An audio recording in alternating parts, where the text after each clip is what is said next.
Hello जय हिंद दोस्तों, मैं अक्षय सिंह आपका इस अपने यूट्यूब चैनल में स्वागत करता हूं। तो जैसा कि आपको पता होगा, हमारा यूपी पीसीएस का प्रीलिम्स का एग्ज़ाम 17 मार्च को है। साथ ही आरओ का एग्ज़ाम भी आने वाला है। उसी को ध्यान में रखते हुए जो घटना चक्र वालों ने ये आई दृष्टि मैगजीन निकाली है, जो हर साल निकाली जाती है। तो इसको देख सकते हैं आप। यह है आई दृष्टि की मैगजीन, जो हर साल निकलती है। और करंट अफेयर का जितना भी सेगमेंट होता है इस मैगजीन से पूरा का पूरा कवर हो जाता है। चाहे पीसीएस प्रीलिम्स के एग्ज़ाम की बात कर लें, चाहे आरओ की बात कर लें। साथ ही अगर आपको पता होगा, तैयारी कर रहे होंगे, तो इम्पोर्टेंस कितना है हमारी जो करंट अफेयर है उसका यूपी पीएससी के एग्ज़ाम में। तो इसको ध्यान में रखते हुए मैगजीन निकाली गई है। इसमें अराउंड करीबन 200 पेज के आसपास है, 220 के आसपास पेजेस हैं, जिनको हम क्या करेंगे, इनको करीबन 12 से 15 लेक्चर्स में हम कंप्लीट करेंगे। तो लेक्चर पूरे पूरे देखिएगा, और जो भी आपकी करंट अफेयर होगी वो अच्छे से आपकी कंप्लीट हो जाएगी इन एग्ज़ाम्स के लिए। ठीक है, तो इससे अगर ध्यान दीजिएगा, अगर दिया होगा आपने पीवाईक्यू लगा के, तो करीबन 25 से 30 क्वेश्चन इसी मैगजीन से आपको मिल जाएंगे पीसीएस के एग्ज़ाम में। तो ठीक है, इसको ध्यान में रखिएगा। तो आज हम लेक्चर जो स्टार्ट करेंगे वो क्या स्टार्ट करेंगे, आज हमारा पहला चैप्टर जो होगा, जो राष्ट्रीय परिदृश्य है, उससे स्टार्ट करेंगे। इसमें शुरुआत में कुछ दे रखा है फैक्चुअल डेटा, उसको नेक्स्ट लेक्चर में हम कवर कर लेंगे। बाकी जब स्टार्ट करेंगे हम आज कहाँ से, तो राष्ट्रीय परिदृश्य से इसको स्टार्ट करेंगे। बाकी आपको अगर तैयारी से रिलेटेड कोई दिक्कत आ रही है, डाउट एंड क्वेरी है, तो हमारा इंस्टाग्राम आईडी और हैंडल जो होगा इसके डिस्क्रिप्शन बॉक्स में प्रोवाइड करा दिया जाएगा। तो वहाँ से जाके आप कोई भी डाउट एंड क्वेरी पूछ सकते हैं। तो स्टार्ट करते हैं हम आज का लेक्चर। तो स्टार्ट करते हैं। राष्ट्रीय परिदृश्य में पहला क्या है टॉपिक दिया है, तो उसको देखते हैं। पहला टॉपिक इसमें दिया राष्ट्रीय परिदृश्य में स्वच्छ सर्वेक्षण 2023 जो हुआ था, वो इसमें पहला टॉपिक है किसमें, राष्ट्रीय परिदृश्य में। तो इसको देखते हैं। तो इसमें क्या ध्यान रखना है हमको, देखिए पहले पढ़ लेंगे, और जितनी चीज़ें ध्यान रखनी होगी आपको, ये नहीं कि पूरी की पूरी मैगजीन रटने बैठ जाइएगा। जो जो चीज़ें ध्यान रखनी है उसको मैंने अंडरलाइन करके और वहाँ पे बता भी दूंगा किन चीज़ों को ध्यान रखना है। तो अगर कॉपी पेन लेके बैठे हो तो उन चीज़ों को वहाँ पे नोट कर लीजिएगा। थोड़ा सा कंसाइज में आपका नोट्स बन जाएगा, कंसाइज वे में पूरा, और रिवीजन के लिए भी वो अच्छा रहेगा। बाकी 2-4 बार अगर आप लेक्चर देख लेते हैं, एग्जाम से पहले 17 मार्च को होना है, 10-12 दिन में खत्म हो जाएंगी सारी क्लासेस इसकी करंट अफेयर की। तो उसको रिवीजन के तौर पे देख लीजिएगा, और 1-2 बार अगर पॉइंट लिख लेंगे जो मेन मेन है, तो उससे आपका पूरा का पूरा चीज़ें तैयार हो जाएंगी। तो देख लेते हैं स्वच्छ सर्वेक्षण 2023 क्या है। तो 11 जनवरी 2024 को क्या हुआ, राष्ट्रपति कौन है हमारी, द्रौपदी मुर्मू, पता होगा आपको। तो स्वच्छ सर्वेक्षण 2023 के परिणाम घोषित किए हैं। तो 24 में परिणाम घोषित किए गए हैं किसके, 2023 के। ये चीज़ ध्यान रखिएगा। इसमें क्या किया गया, तो 4477 4477 शहर जो है हमारे, उनका आकलन किया गया, असेसमेंट किया गया। जिसमें क्या किया गया, ध्यान रखिएगा, पहले क्या 4477 शहर जो हैं, ये ध्यान रखिएगा, इनका आकलन किया गया मोटा मोटा। ठीक है, और उसमें 61 जो क्षेत्र थे वो कौन से, तो कंटोनमेंट एरिया थे, मतलब कंटोनमेंट बोर्ड के एरिया थे। देखा होगा आपने, छावनी आवनी होती हैं, कैंट एरिया जो होते हैं हमारे शहरों में, तो उसमें 61 कैंटोनमेंट बोर्ड थे। और बाकी जो कौन से गंगा टाउन थे वो कितने थे, तो वो गंगा टाउन थे हमारे यहाँ पे दिया 88 गंगा टाउन थे। तो ये चीज़ें फैक्ट ना ध्यान रखिएगा, कितने टाउन थे, क्या थे, और कितनी ये नंबर संख्या है, बस इतना ध्यान रखिएगा। घोषित किसने किया, तो राष्ट्रपति द्रौपदी मुर्मू जी ने किया। और क्या, ये 2023 का सर्वेक्षण का रिजल्ट। ठीक है, और इसमें देख लेंगे कि रैंक आपको ध्यान रखनी होगी। रैंक से ज़्यादा सवाल बनते हैं कि पहली रैंक में कौन रहा स्वच्छ सर्वेक्षण मिशन में, दूसरी रैंक में कौन रहा। इन चीज़ों को ध्यान में रखने की कोशिश करिएगा। तो कंटेनमेंट जो बोर्ड है उसमें जो प्रथम स्थान पे था वो कौन था, महू एक क्षेत्र पड़ता है कंटोनमेंट एरिया एमपी में, तो वो प्रथम रैंक पे रहा। और जो दूसरा जो गंगा टाउन्स थे, कितने 88 गंगा टाउन्स थे, उसमें जो रैंक 1 किसकी है, तो वाराणसी की है। तो ये चीज़ ध्यान रखिएगा, वाराणसी आपको पता होगा यूपी में है। तो क्या क्या ध्यान रखना है आपको इसमें, द्रौपदी मुर्मू जी ने क्या किया, परिणाम घोषित किए इसके 2024 में, और 2023 का रिजल्ट है। ठीक है, और ये 4477 शहरों का आकलन किया गया इसमें, जिसमें 61 क्या थे, कंटोनमेंट एरिया थे, और 88 कौन से थे, गंगा टाउन थे। जो कंटोनमेंट बोर्ड थे उसमें किसने टॉप किया, तो कंटोनमेंट बोर्ड में महू क्षेत्र पड़ता है, जहाँ से अम्बेडकर जी का भी कुछ कनेक्शन है, वो कमेंट बॉक्स में बताइएगा आप। तो महू क्षेत्र है एमपी में, वहाँ से क्या हुआ, कंटोनमेंट बोर्ड में रैंक 1 उसको मिली, और बाकी रैंक गंगा टाउन जो है उनमें से रैंक 1 किसको मिली, तो वाराणसी को मिली। तो ये चीज़ ध्यान रखिएगा। और यह 8वां संस्करण है, ध्यान रखिएगा, इस पॉइंट को ध्यान जरूर रखिएगा। कौन सा संस्करण है, तो 8वां संस्करण है। 1 मिनट पेन का कलर चेंज कर लूँ, यह 8वां संस्करण है, इसको ध्यान में रखिएगा। ठीक है, तो ये कौन सा संस्करण है, 8वां संस्करण है। तो इतनी चीज़ ध्यान रखिएगा। क्या क्या ध्यान रखना है, द्रौपदी मुर्मू जी को ध्यान रखना, 8वां संस्करण ध्यान रखिएगा। कंटोनमेंट बोर्ड में तो महू क्षेत्र है जो एमपी में पड़ता है, और जो गंगा क्षेत्र है, गंगा टाउन्स में, उसमें रैंक 1 किसको मिली, तो वाराणसी को मिली है। इतनी चीज़ ध्यान रखिएगा। आगे क्या दिया गया इसमें, स्वच्छ सर्वेक्षण 2023 जो इसमें राष्ट्रीय स्तर पर क्या है, समग्र रूप से 1 लाख से अधिक जनसंख्या श्रेणी में लगातार 7वीं बार कौन रहा है, तो इंदौर रहा है। तो लगातार 7वीं बार 1 लाख से अधिक, इसको कई कैटेगरी में भी डिवाइड किया गया है। कौन कौन सी, एक कंटोनमेंट बोर्ड हो गया, गंगा टाउन हो गया, और साथ ही 1 लाख से अधिक आबादी वाले शहरों को भी इसमें लिया गया। तो 1 लाख से अधिक आबादी वाले शहरों को आप बहुत साल से पढ़ रहे होंगे, इंदौर इसमें लगातार स्वच्छ सर्वेक्षण में टॉप कर रहा है, तो वही इसमें दिया है, तो देख लीजिएगा। तो इंदौर क्या है, इस बार फिर से 7वीं बार लगातार क्या हुआ है, क्लीनेस्ट सिटी रहा है। तो इतनी चीज़ ध्यान रखिएगा, क्या क्या, इंदौर को ध्यान रखिएगा, महू को ध्यान रखिएगा कंटोनमेंट बोर्ड में, और वाराणसी को ध्यान रखिएगा गंगा टाउन में, और द्रौपदी मुर्मू जी ने इसका परिणाम घोषित किया, ये ध्यान रखिएगा। बाकी रैंक 1 हमने देख लिया। और इस बार क्या हुआ है कि रैंक 1 में इंदौर के साथ साथ एक और क्षेत्र आया है, कौन सा, तो गुजरात शहर भी रहा है, गुजरात का सूरत शहर भी इस बार रहा है। तो ध्यान रखिएगा रैंक 1 में इंदौर भी है और रैंक 1 सूरत की भी है, तो इतनी रैंक ध्यान रखिएगा। बाकी तीसरी रैंक में नवी मुंबई है, और चौथी में आंध्र प्रदेश विशाखापट्टनम आंध्र प्रदेश का, और 5वीं भोपाल।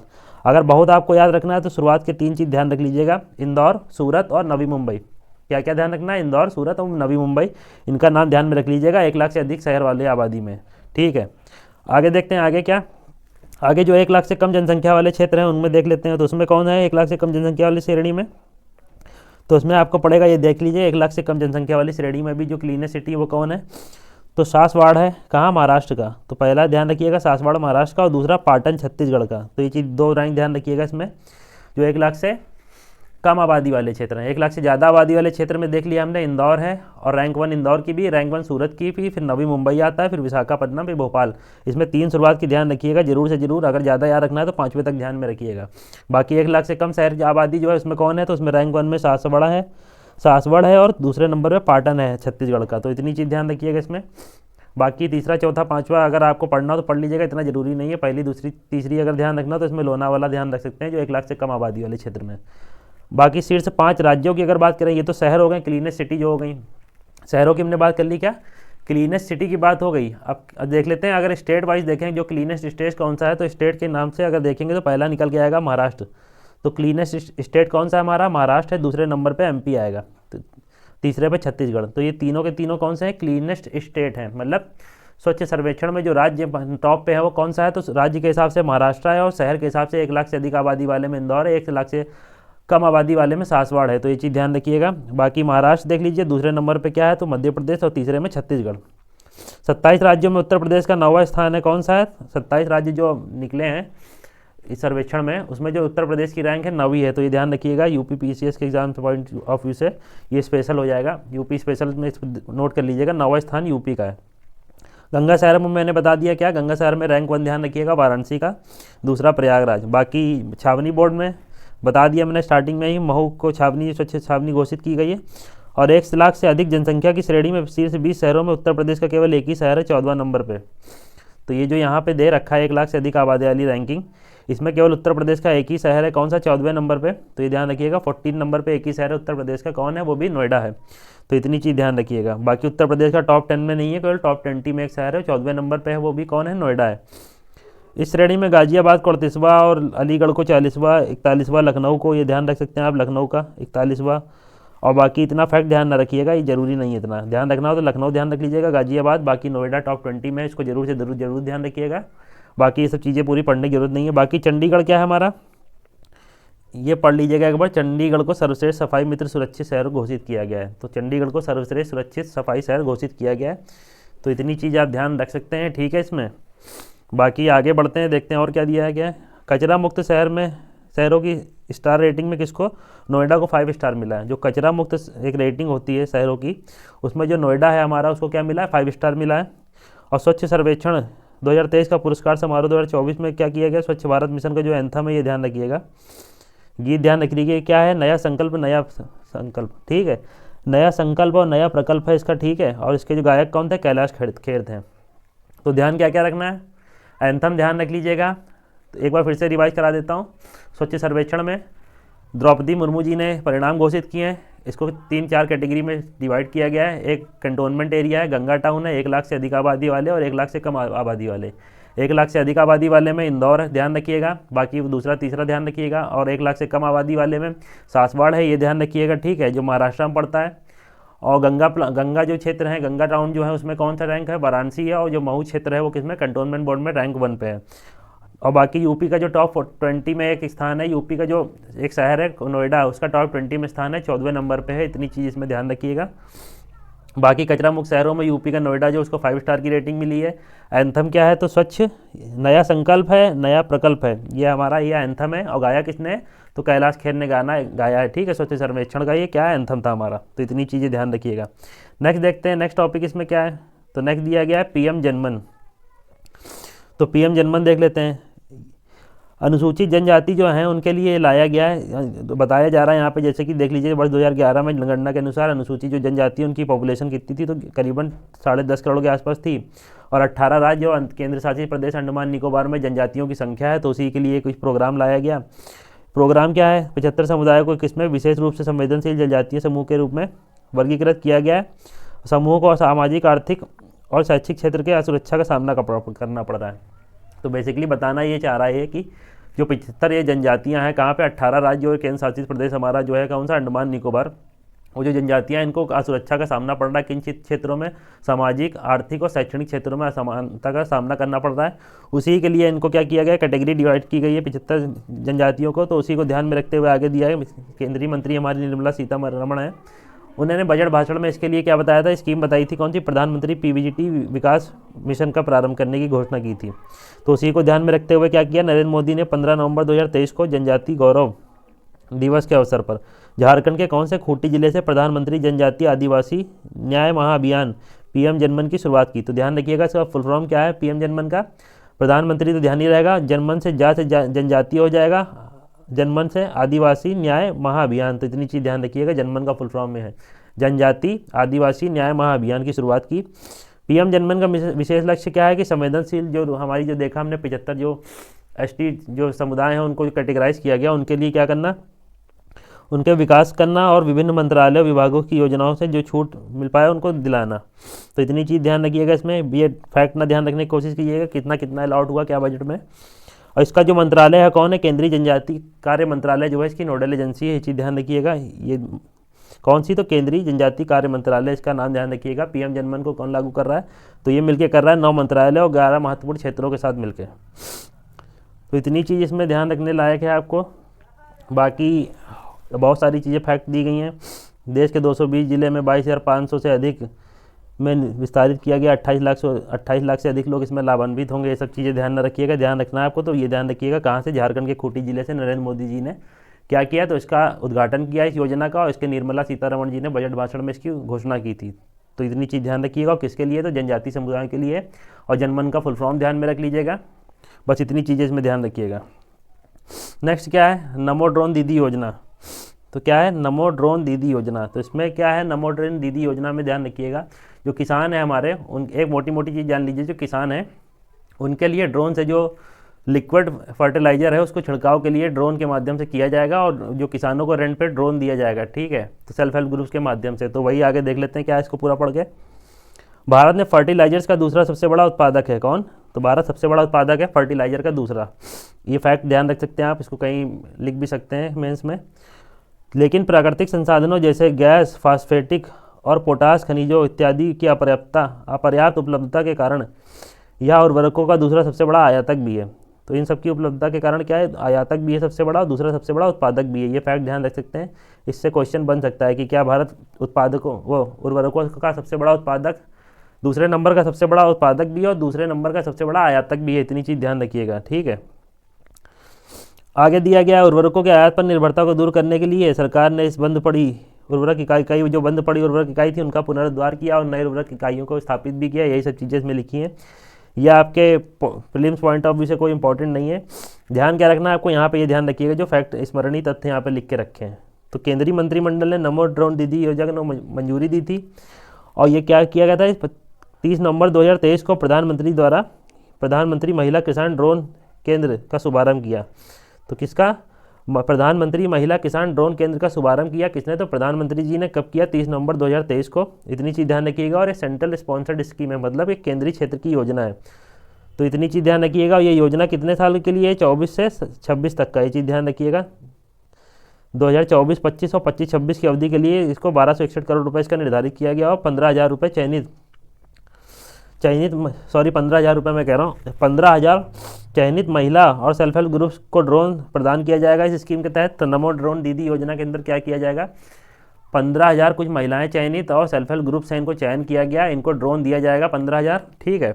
और ये ड्रोन किसको देंगे, किसानों को रेंट पे ड्रोन देंगे। उसके माध्यम से किसान क्या करेंगे, जो लिक्विड फर्टिलाइजर है उसका छिड़काव करेंगे खेतों में।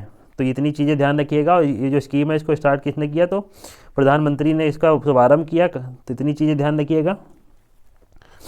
आगे देखते हैं क्या इससे क्या होगा। ये जो ड्रोन इनको मिलेंगे सेल्फ हेल्प ग्रुप्स और ये महिलाओं को, तो इन किसानों को किसानों को क्या कृषि उद्देश्य हेतु किराए पर दिया जाएगा और ड्रोनों का उपयोग किसानों द्वारा खेतों में नैनो उर्वरक और कीटनाशकों के छिड़काव के लिए किया जाएगा। 15,000 ड्रोनों में से प्रथम बार क्या होगा, 500 ड्रोन को उर्वरकों कंपनियों द्वारा उपलब्ध कराया जाएगा। जो 15,000 ड्रोन है उनमें से क्या किया जाएगा, जो पहली उर्वरक कंपनियां हैं वो क्या करेंगी, 500 ड्रोन उपलब्ध कराएंगे। उसके बाद 14,500 जो ड्रोन है वो किसके द्वारा उपलब्ध कराए जाएंगे, तो सरकार के द्वारा उपलब्ध कराए जाएंगे 2 वर्षों में केंद्रीय सहायता के माध्यम से। एक ड्रोन और उसके सहायक उपकरणों की कुल लगभग 10 लाख, जो एक ड्रोन का अगर सहायक जो उपकरण है और ड्रोन है उसकी लागत कितनी है, तो 10 लाख रुपए एक ड्रोन की आएगी, उसकी लागत पूरी टोटल कॉस्टिंग।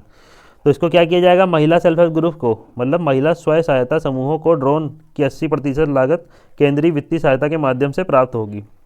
तो इतनी चीज़ ध्यान रखिएगा, 8 लाख तक की जो सहायता होगी केंद्रीय वित्तीय सहायता के माध्यम से इनको प्राप्त होगी। योजना का तहत क्या किया जाएगा, प्रत्येक चयनित महिला और सेल्फ हेल्प ग्रुप में एक बार सदस्य को ड्रोन पायलट प्रशिक्षण भी दिया जाएगा। मतलब इनको ड्रोन दिया जाएगा तो चलाने के लिए भी सिखाया जाएगा, प्रशिक्षण भी दिया जाएगा, ठीक है।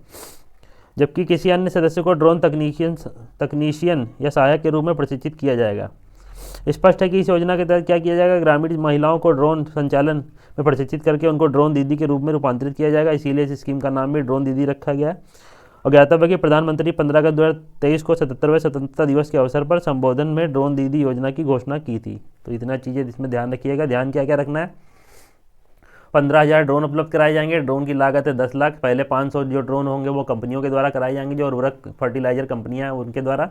उसके बाद 14,500 के आसपास ड्रोन जो हैं वो सरकार जो सहायता के माध्यम से कराएगी, केंद्रीय सहायता के माध्यम से उपलब्ध कराएगी और 80% तक की सब्सिडी दी जाएगी इस पर। तो इतनी चीज़ें ध्यान रखिएगा इसमें। और ये जो ड्रोन है ये किसानों को दिए जाएंगे, सेल्फ हेल्प ग्रुप और जो महिलाएं चयनित की जाएंगी उनके द्वारा किसानों को किराए पे दिए जाएंगे। और किसान इससे क्या करेंगे, किसान अपने खेतों पे इनके माध्यम से, ड्रोन के माध्यम से जो नैनो उर्वरक हैं और साथ ही जो फर्टिलाइजर और कीटनाशक हैं इन सबको क्या छिड़काव करेगा। इससे क्या होगा, उपज भी बढ़ेगी और कम समय में अच्छा रिस्पांस मिलेगा इस चीज़ से।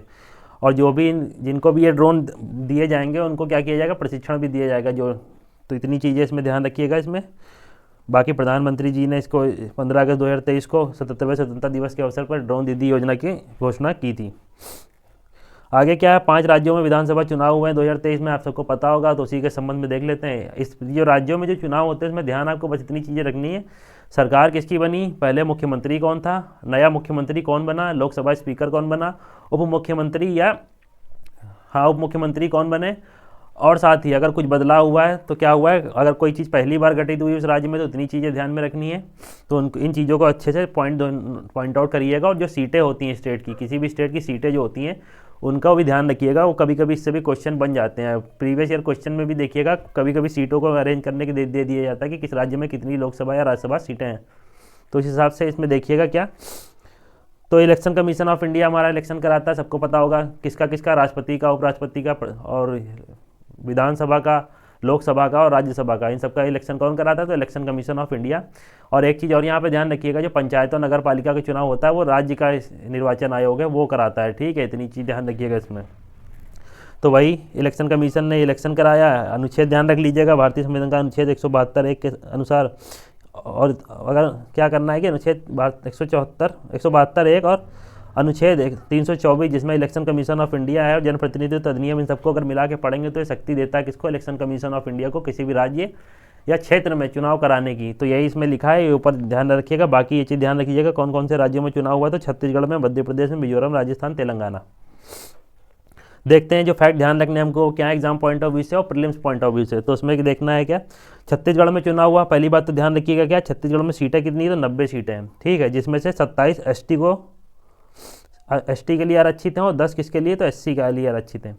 तो 90 सीटें ध्यान रखिएगा, SC ST न ध्यान रखिएगा कि इसके लिए इतनी आरक्षित हैं, 90 सीटें हैं इसमें, इतनी चीज़ ध्यान रखिएगा।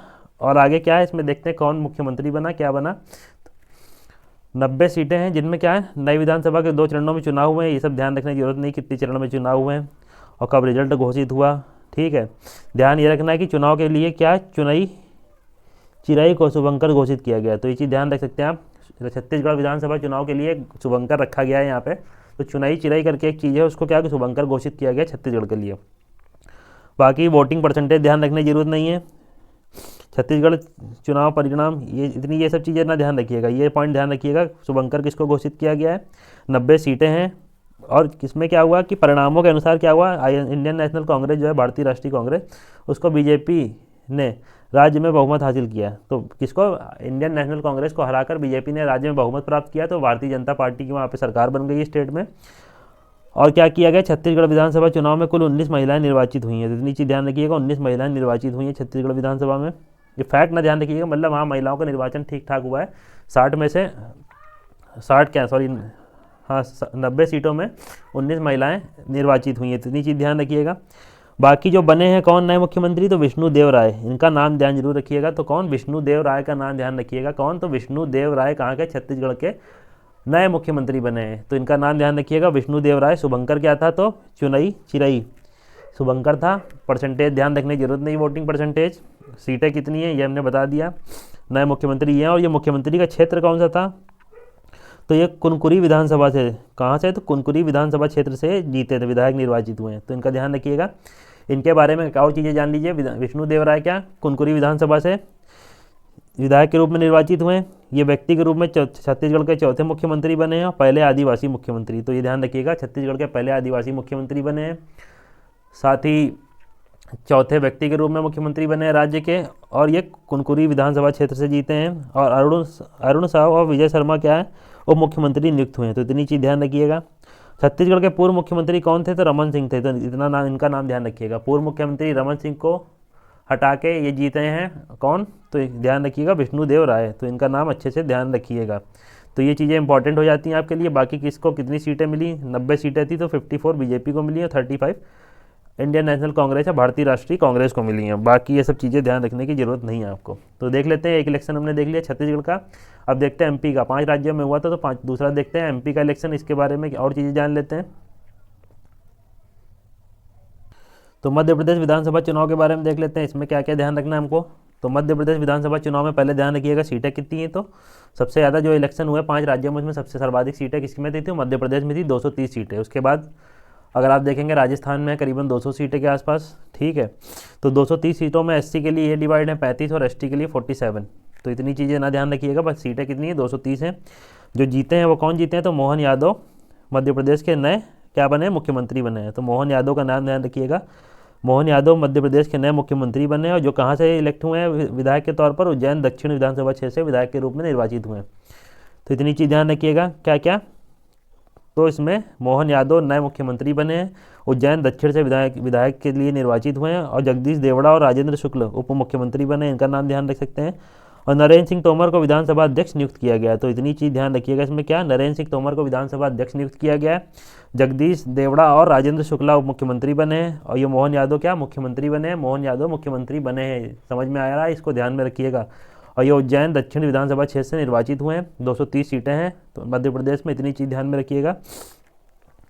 आगे क्या है, बीजेपी की 70% वोट जीत के क्या यहाँ पे सरकार बनी बीजेपी की।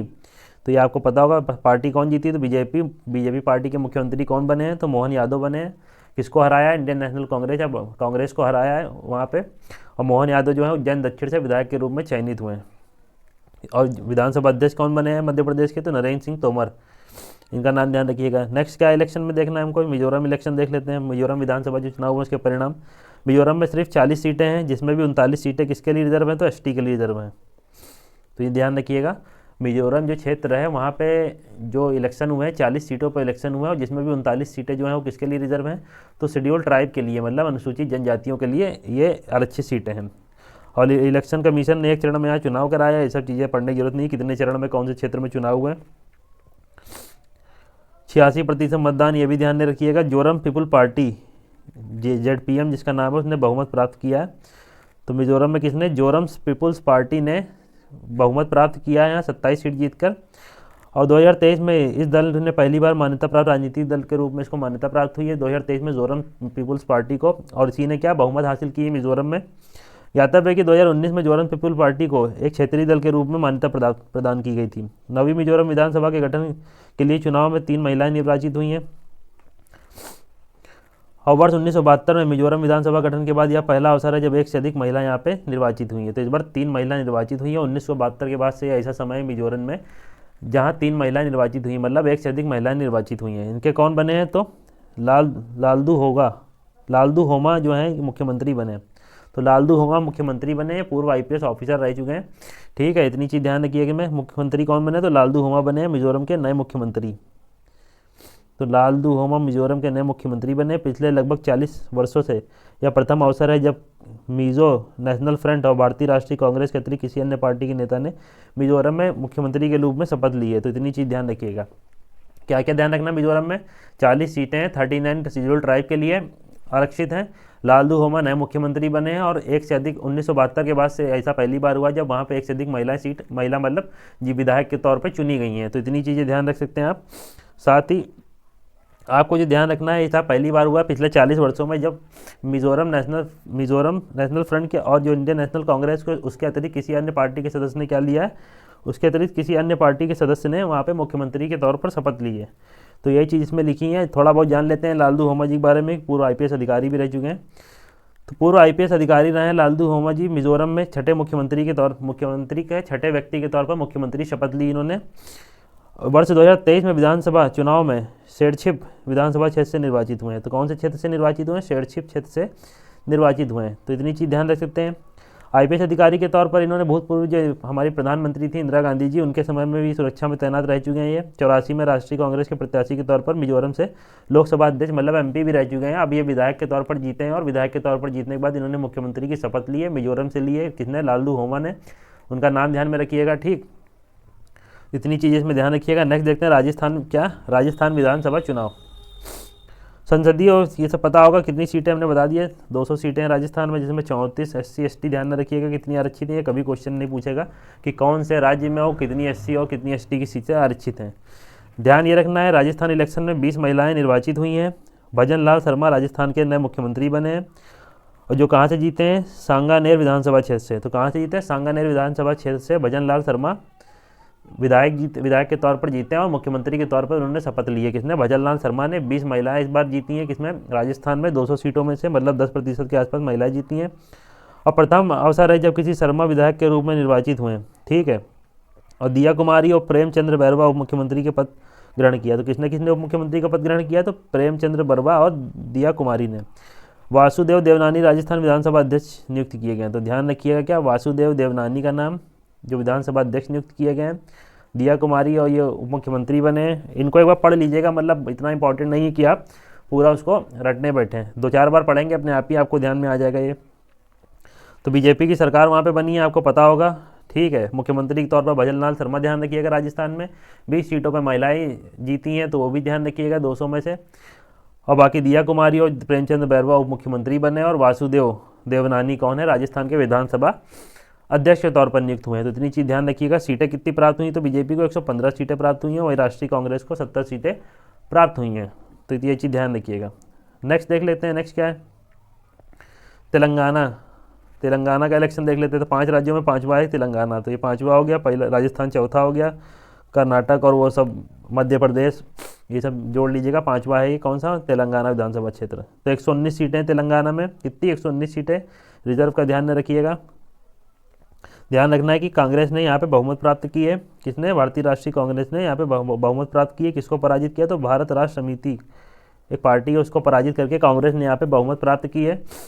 भारतीय राष्ट्रीय कांग्रेस ने राज्य में कुल 119 सीटों में से कितना, 64 सीटों पे जीत प्राप्त की है। ये ध्यान में रखिएगा कितनी सीटों प्राप्त की, ये ध्यान रखिएगा कितनी सीटें हैं टोटल।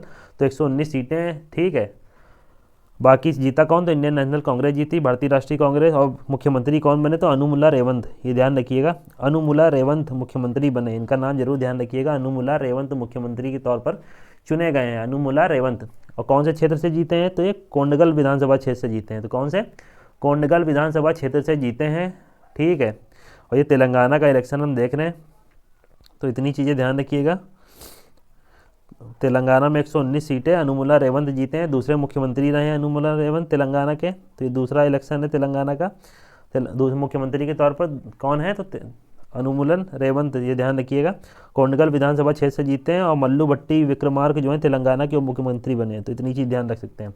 किसका ध्यान रखना है, 119 सीटें तेलंगाना में, जिसमें भारतीय राष्ट्रीय कांग्रेस 64 सीटें लाई।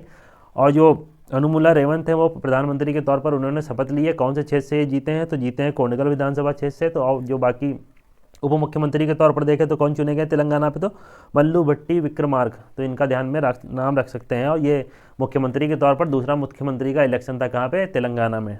ठीक है, इसकी चीज़ ध्यान रखिएगा। नेक्स्ट क्या है, आपको पता होगा कई सालों से आप पढ़ते आ रहे 370 पर जो ऐतिहासिक निर्णय था 35A और 370 की जो कुछ प्रोविजन थे उसको ख़त्म कर दिया था किसने, सुप्रीम कोर्ट ने, अपने सरकार ने। तो उसी के तहत क्या किया गया कि रिट डाली गई थी सुप्रीम कोर्ट में। तो उसी के निर्णय आया था कि जो भी सरकार ने किया वो सही किया, और राष्ट्रपति जो अध्यादेश जारी करके इन चीज़ों को कम कर सकता है। तो वही सब चीज़ें इसमें लिखी हैं। तो स्मृति जो चीज़ें ध्यान रखनी है हमको देख लेते हैं। रिमेंबरिंग फैक्ट देख सकते हैं, इसमें क्या देखना है हमको, ये सब जो ऊपर ये चीज़ें कि इसको अगर पढ़ना हो तो पढ़ लीजिएगा, बाकी कोई इतना इंपॉर्टेंस नहीं रखती हैं आपके एग्जाम पॉइंट ऑफ व्यू से। ठीक है, ध्यान जो रखना है इंपॉर्टेंस रखती नहीं है, जो ध्यान रखना है वो नीचे दे रखा है इसमें स्मरणीय तथ्य के रूप में। तो दिसंबर 11/2023 को भारत के सर्वोच्च न्यायालय ने 5-0 के उससे फैसला दिया। क्या फैसला दिया कि केंद्र सरकार द्वारा जो संविधान का अनुच्छेद 370 और 35A को निरस्त करने के निर्णय था वो सही था। इसमें किससे, 5-0 से, मतलब 5 संवैधानिक पीठ, आपको पता होगा मिनिमम 5 जजेस की होती है संवैधानिक। अगर कोई भी पीठ जिसको कहते हैं जो सुप्रीम कोर्ट की होती है उसमें मिनिमम 5 जजेस होते हैं। और 5 के पाँचों ने एक तरफ फैसला दिया कि हाँ जो केंद्र सरकार ने 370 और 35A को निरस्त किया था वो ठीक किया था। तो यही लिखा इसमें। सर्वोच्च न्यायालय ने क्या क्या बताया कि 5 अगस्त 2019 को निर्णय हुआ कि संवैधानिक एकीकरण को बढ़ावा देने के उद्देश्य से लिया गया था। ये जो निर्णय था किसका, सरकार का, ना कि इसका उद्देश्य कुछ और था, विघटन था। ठीक है, तो यही चीज़ लिखी इसमें।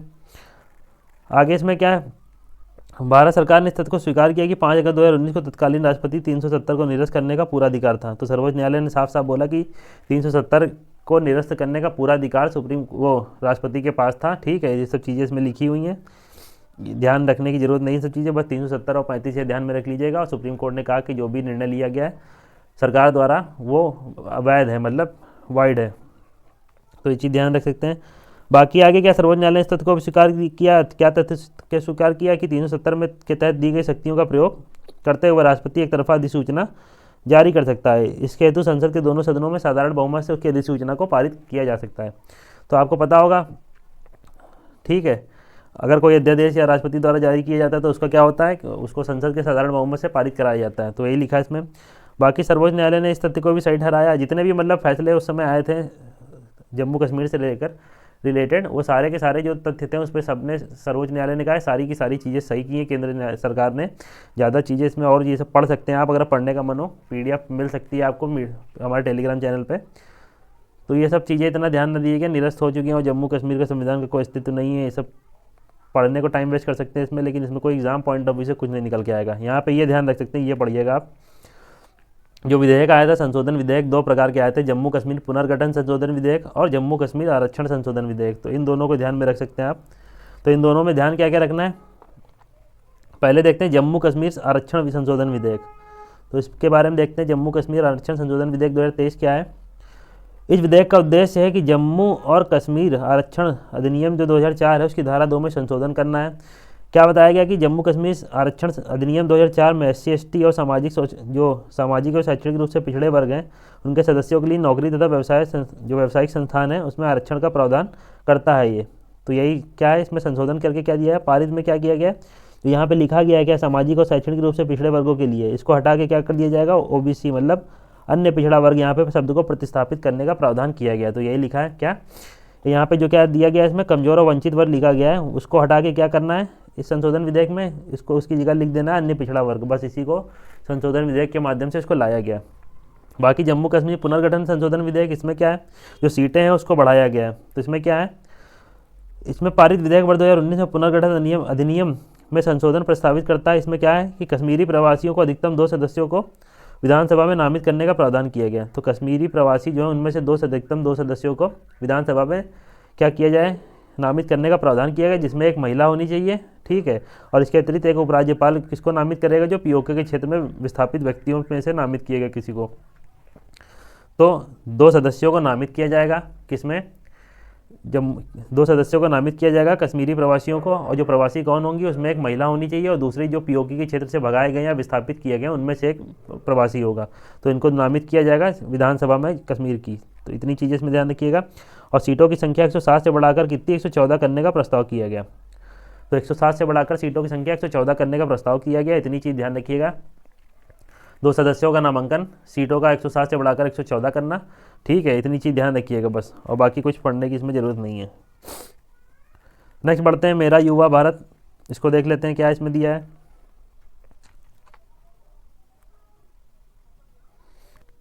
तो नेक्स्ट देखते हैं मेरा युवा भारत, इसमें देखते हैं क्या क्या दिया हुआ है।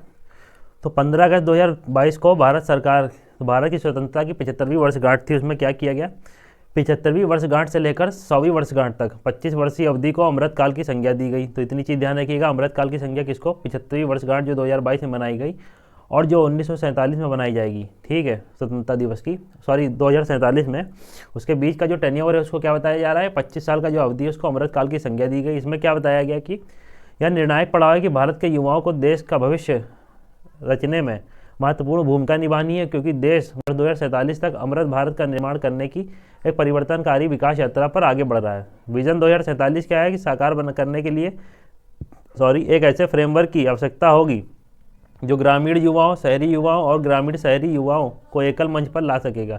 इसी परिप्रेक्ष्य में केंद्र सरकार ने क्या किया है, स्वायत्त शासी बॉडी का गठन किया गया, मतलब ऑटोनॉमस बॉडी का गठन किया गया, जिसको क्या मेरा युवा भारत के रूप में व्यापक सक्षम तंत्र स्थापना का निर्णय लिया गया। तो ये ऑटोनॉमस बॉडी के रूप में इसका गठन किया जाएगा, मेरा युवा भारत, जिसको शॉर्ट फॉर्म में माई भारत भी कह सकते हैं। तो माई भारत या मेरा युवा भारत एक ही है, ध्यान रखिएगा, के रूप में इसको व्यापक सक्षम तंत्र की स्थापना का निर्णय लिया गया। तो इसमें देखते हैं आगे क्या क्या ध्यान रखना है हमको। तो याद करने लायक इसमें क्या है, 31 अक्टूबर 2023 को भारतीय राष्ट्रीय एकता दिवस के अवसर पर नई दिल्ली में स्थित जो है कर्तव्य पथ, तो उसको ध्यान रखिएगा, उसमें देश के लिए युवाओं में माई भारत मंच का शुभारंभ किया गया, मतलब मेरा युवा भारत मंच का शुभारंभ किया गया कब, तो नई दिल्ली के कर्तव्य पथ पर। इसमें क्या किया गया, मेरा युवा भारत या युवा कार्यक्रम में खेल मंत्रालय द्वारा भारत सरकार का स्थापित एक स्वायत्त निकाय है। तो मेरा युवा भारत क्या है, युवा कार्यक्रम और खेल मंत्रालय जो भारत सरकार का है उसके तहत स्थापित एक स्वायत्त मतलब ऑटोनॉमस बॉडी है। तो इसी के तहत घोषणा की गई थी, तो उसी के तहत यह क्या इसको बनाया गया है कि मेरा युवा भारत किसके अंतर्गत आता है, ये तो युवा कार्यक्रम और खेल मंत्रालय के अंतर्गत आता है। यह युवा विकास और युवा नेतृत्व वाले विकास के लिए प्रौद्योगिकी द्वारा संचालित एक व्यापक संस्थागत तंत्र है। इसमें क्या किया जाएगा, ध्यान आपको सिर्फ ये रखना है क्या कि एक ऑटोनॉमस बॉडी बनाएगी मेरा युवा भारत, या इसको माई भारत के नाम से भी जान सकते हैं, ठीक है। और ये कौन से मंत्रालय के अंतर्गत आता है, तो युवा कार्यक्रम और खेल मंत्रालय के अंतर्गत आता है। और इसमें चीज़ें देख लेते हैं जो दी गई हैं वो क्या है कि इसमें क्या मेरा युवा भारत मंच जो है राष्ट्रीय युवा नीति में जो दी गई युवा की परिभाषा, उसमें कौन कौन आते हैं, 15 से 29 वर्ष तक के जो लोग हैं वो युवा की श्रेणी में आते हैं। कौन से किसने परिभाषा दी, तो राष्ट्रीय युवा नीति में परिभाषा दी गई युवा की। तो युवा कौन होंगे, जो 15 से 29 वर्ष के बच्चे होंगे, वही इसमें क्या युवाओं के लाभान्वित होंगे। आगे दिया मेरा युवा भारत एक फिजिटल मंच है, फिजिटल मतलब फिजिकल प्लस डिजिटल। तो फिजिटल मंच है जिसमें भौतिक गतिविधि के साथ ही डिजिटल रूप से जुड़ने का अवसर भी उपलब्ध होगा, और यह युवाओं को मात्र निष्क्रिय प्राप्त करता नहीं, सक्रिय संचालक के रूप में भी कार्य कराएगा। तो इतना चीज़ें इसमें इंपॉर्टेंट नहीं है ध्यान रखने वाली। बाकी आगे आज़ादी के अमृत महोत्सव का समापन देख सकते हैं, इसमें जो फैक्ट याद रखना है ये ध्यान रखिएगा। देखते हैं इसमें क्या क्या याद रखना है। तो आज़ादी का अमृत महोत्सव का समापन हुआ, ठीक है। इसमें देखते हैं क्या क्या ध्यान रखना है। 31 अक्टूबर को प्रधानमंत्री नरेंद्र मोदी ने क्या किया, राष्ट्रीय एकता दिवस कब था, 31 अक्टूबर को राष्ट्रीय एकता दिवस था, जिसमें मेरा युवा भारत ऑटोनोमस बॉडी को भी लॉन्च किया गया कर्तव्य पथ से। तो उसी समय क्या किया गया, नरेंद्र मोदी ने क्या किया गया, मेरी माटी मेरा देश अभियान की अमृतकाल कलश यात्रा के समापन समारोह में भाग लिया। तो पहले ध्यान रखिएगा, मेरी माटी मेरा भारत, मेरी माटी मेरा देश जो था एक अभियान था, उसमें क्या किया प्रधानमंत्री नरेंद्र मोदी ने, कलश यात्रा थी एक, इस पर क्या किया समारोह पे भाग लिया। समापन समारोह था किस चीज़ का, तो आज़ादी के अमृत महोत्सव का जो समापन समारोह था। इस कार्यक्रम के साथ ही आज़ादी के अमृत महोत्सव का समापन हो गया। उल्लेखनीय क्या चीज़ें हैं कि आज़ादी के अमृत महोत्सव की आधिकारिक घोषणा कब हुई थी, ये ध्यान रखिएगा फैक्ट जरूर। आज़ादी के अमृत महोत्सव की घोषणा की कब घोषणा हुई थी, मतलब प्रारंभ कब हुआ था आज़ादी का अमृत महोत्सव, तो 12 मार्च 2021। ये फैक्ट जरूर ध्यान में रखिएगा, ये इंपॉर्टेंट है। कब स्टार्ट हुआ, तो 12 मार्च 2021 को आज़ादी का अमृत महोत्सव हमारा स्टार्ट हुआ था, ठीक है। समापन कब हुआ, तो 31 अक्टूबर 2023 को एक कलश यात्रा थी मेरी माटी मेरा देश के नाम से, उसमें प्रधानमंत्री शामिल हुए और समय समापन हो गया इसका समारोह का। आज़ादी का अमृत महोत्सव के समापन के अवसर पर प्रधानमंत्री ने शीर्ष प्रदर्शन करने वाले 3 राज्यों केंद्र शासित प्रदेशों के साथ साथ मंत्रालय और विभागों को आज़ादी के अमृत महोत्सव में कुछ पुरस्कार प्रदान किए गए। इसमें क्या हुआ कि जो आज़ादी का अमृत महोत्सव का समापन हुआ उसके तहत प्रधानमंत्री जो थे हमारे, ठीक है, उन्होंने क्या किया कि उन्होंने 3 कैटेगरी में क्या किया गया, अवार्ड भी विस्तृत किए। तो इसमें देख लेते हैं शीर्ष 3 राज्य कौन से आज़ादी के अमृत महोत्सव के दौरान उत्कृष्ट प्रदर्शन करने वाले राज्य थे। तो राज्यों के तौर पर जिनको पुरस्कृत किया गया, पहला जम्मू कश्मीर, गुजरात दूसरा और तीसरा हरियाणा एवं राजस्थान। तो राज्यों के तौर पर जिनको आज़ादी के अमृत महोत्सव का अवार्ड मिला वो किसको मिला, अच्छा प्रदर्शन करने के लिए, जम्मू कश्मीर, गुजरात, हरियाणा। ये फैक्ट इंपॉर्टेंट है, ध्यान जरूर रखिएगा। राज्यों के तौर पर जम्मू कश्मीर, गुजरात, हरियाणा को क्या मिला है, तो आज़ादी के अमृत महोत्सव का जो समापन समारोह था उसमें क्या किया गया, अमृत पुरस्कार दिए गए, अमृत महोत्सव पुरस्कार प्रदान किया गया। ठीक है। और अगर उत्कृष्ट प्रदर्शन करने वाले मंत्रालय के तौर पर देखें तो मंत्रालयों में किसको मिला, तो केंद्रीय विदेश मंत्रालय, रक्षा मंत्रालय और केंद्रीय रेल मंत्रालय और केंद्रीय शिक्षा मंत्रालय। बाकी नरेंद्र मोदी ने क्या किया, नई दिल्ली में स्थित कर्तव्य पथ पर अमृत महोत्सव स्मारक का भी शिलान्यास किया गया। तो अगर ये पूछ ले अमृत महोत्सव स्मारक का शिलान्यास कहाँ किया गया, तो कर्तव्य पथ पर किया गया। ठीक है।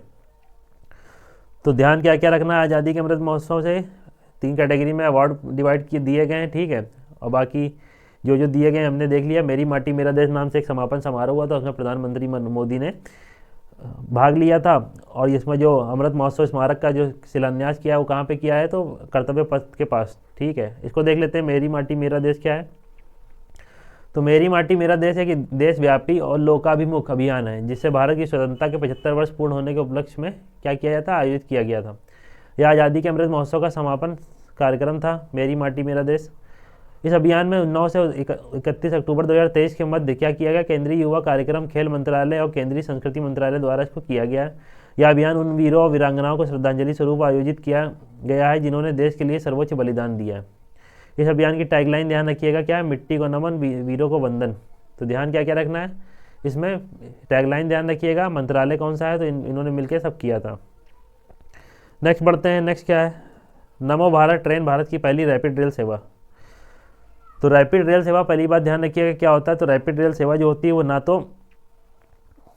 ना तो मेट्रो होती है और ना ही जो नॉर्मल ट्रेनें चलती हैं वो होती है। इसका यूज़ किया जाता है लंबी दूरी के लिए। ठीक है। और कम स्टॉपेज लेती है अपेक्षाकृत। तो यही चीज़ इसमें देखते हैं। नए विश्व स्तरीय परिवहन और संरचना के निर्माण के माध्यम से देश क्या किया गया, देश में क्षेत्रीय कनेक्टिविटी को रूपांतरित करने के प्रधानमंत्री विजन के अनुरूप क्षेत्रीय रैपिड ट्रांजिट प्रणाली का विकास किया गया। रीजनल रैपिड जो ट्रांजिट प्रणाली RRTS इसको कहते हैं शॉर्ट फॉर्म में, कहाँ पे, NCR क्षेत्र में इसको स्टार्ट किया गया। ठीक है। NCR क्षेत्र में इसको स्टार्ट किया गया है। ध्यान क्या रखना है, लंबी दूरी के लिए होती है, स्टॉपेज कम होते हैं, ये ना तो मेट्रो होती है, ना तो मेट्रो की तरह होती है और ना ही ये नॉर्मल ट्रेनों की तरह होती है। ये सीधे लंबी, इसकी एवरेज स्पीड ही 160 के आसपास होती है और इसकी औसत स्पीड मतलब 100 के आसपास होती है और मैक्सिमम स्पीड 160 के आसपास की चलती है। तो इसको आगे देख लेते हैं, याद क्या क्या रखना है आपको। ठीक है। तो 8 RRTS मतलब रीजनल रैपिड ट्रांजिट सिस्टम जो है उसके 8 गलियारे बनाए गए हैं। तो RRTS के 8 गलियारे बनाए गए हैं, ये ध्यान रख सकते हैं आप। RRTS का पहले तो फुल फॉर्म ध्यान रखिएगा, रीजनल रैपिड ट्रांजिट सिस्टम। ठीक है। ट्रांजिट सिस्टम 8 गलियारे कौन कौन से, तो पहला ये हमारा हो गया दिल्ली गाजियाबाद मेरठ का, दूसरा ये हो गया हमारा कौन सा, तो दूसरा है दिल्ली गुरुग्राम NCB अलवर का, तीसरा का है दिल्ली पानीपत का, चौथा दिल्ली फरीदाबाद वल्लभगढ़ और पलवल, ये हमारा चौथा गलियारा है। पांचवा गाजियाबाद खुर्जा का है, छठा है दिल्ली बहादुरगढ़ रोहतक, सातवां है गाजियाबाद हापुड़ और दिल्ली सादरा बड़ौत आठवां हो गया। तो ये 8 गलियारे बनाए गए हैं। ठीक है। इन्हीं में ये RRTS जो प्रणाली है उसको लागू किया गया है और यहीं से स्टार्ट होंगी। तो देख लेते हैं याद रखने वाली चीज़ क्या है RRTS के संबंध में। 20 अक्टूबर 2023 को नरेंद्र मोदी ने उत्तर प्रदेश में स्थित कहाँ पे, गाजियाबाद स्थित साहिबाबाद रैपिड एक्स स्टेशन पर दिल्ली गाजियाबाद मेरठ RRTS गलियारे के प्राथमिकता वाले खंड को उद्घाटन किया है। तो कौन से खंड का उद्घाटन किया है, तो ये गलियारा है हमारा कौन सा, दिल्ली गाजियाबाद मेरठ। 8 गलियारे बनाए, उसमें कौन सा, दिल्ली गाजियाबाद मेरठ। ध्यान रखिएगा इसी गलियारे में क्या किया, जो प्राथमिकता प्राप्त वाला क्षेत्र था वहाँ पे क्या किया, उद्घाटन किया गया है इसका। और इसी के साथ उन्होंने रैपिड रेल सेवा जिसका नाम क्या है, नमो भारत ट्रेन के राष्ट्र को समर्पित किया है। तो ये रैपिड रेल सेवा है नमो भारत ट्रेन, ये ध्यान रखिएगा। इसी को क्या किया, शुभारंभ किया गया, राष्ट्र को समर्पित किया गया। ये ट्रेन क्या है, साहिबाबाद से दुआई डिपो को जोड़ने वाली नमो भारत रैपिड एक्स को हरी झंडी दिखाकर रवाना किया गया है। तो कहाँ से किसको किसको जोड़ रही है ट्रेन जो चलाई गई है रैपिड एक्स, साहिबाबाद और दुआई। तो इतनी चीज़ ध्यान रखिएगा। बाकी जो लेखनी है कि दिल्ली गाजियाबाद मेरठ RRTS गलियारे की कुल लंबाई कितनी, तो 82 किलोमीटर के आसपास इस गलियारे की लंबाई है। तो ये सब चीज़ें इसमें दी रखी हैं। भारत की पहली क्षेत्रीय रैपिड ट्रांजिट प्रणाली जो है डिजाइन की स्पीड से 180 किलोमीटर प्रति घंटा है इसकी स्पीड ध्यान रखिएगा। ये ध्यान रखिएगा क्या कि गलियारा कौन सा है, दिल्ली मेरठ, दिल्ली गाजियाबाद मेरठ का है, वहाँ पे रैपिड एक्स की शुरुआत की गई है। नमो भारत जिसका नाम रखा गया ट्रेन, ठीक है, ये गलियारा शुरुआत किया गया है। गलियारा के तौर पर दिल्ली मेरठ गाजियाबाद ध्यान रखिएगा, और ट्रेन के तौर पर नमो भारत ट्रेन उसका नाम रखा गया, जिसको रैपिड रेल सेवा के अंतर्गत स्टार्ट किया गया है, और साहिबाबाद से दुहाई डिपो तक का ये चलेगी, ठीक है। बाकी और ध्यान रखना, जो गलियारा है, जो याला कौन सा जिस पे स्टार्ट किया गया दिल्ली गाजियाबाद मेरठ वाला, 42 किलोमीटर लंबा है, और 8 गलियारे बनाए गए हैं। इतनी चीज़ें आप ध्यान रख सकते हैं इसमें। नेक्स्ट बढ़ते हैं, गंगे डॉल्फिन को उत्तर प्रदेश का जलीय जीव घोषित किया गया है, तो उसको देखते हैं। गंगे डॉल्फिन को उत्तर प्रदेश का जलीय जीव घोषित किया गया है।